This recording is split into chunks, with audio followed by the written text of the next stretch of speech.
চর্চিত প্রেমিকার চরিত্র থেকে বেরিয়ে আসছেন অভিনেত্রী সাবিলা নূর।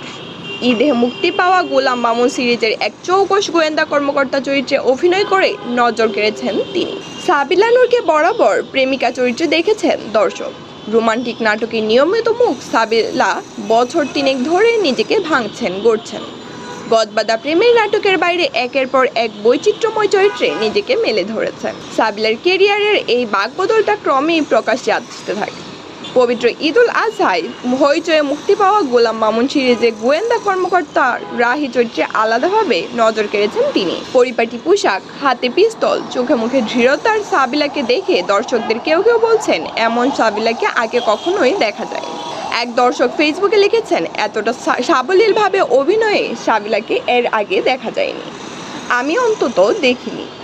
রাহি চরিত্রের প্রস্তাব পাওয়ার পর খানিকটা দ্বিধায় ছিলেন সাবিলা।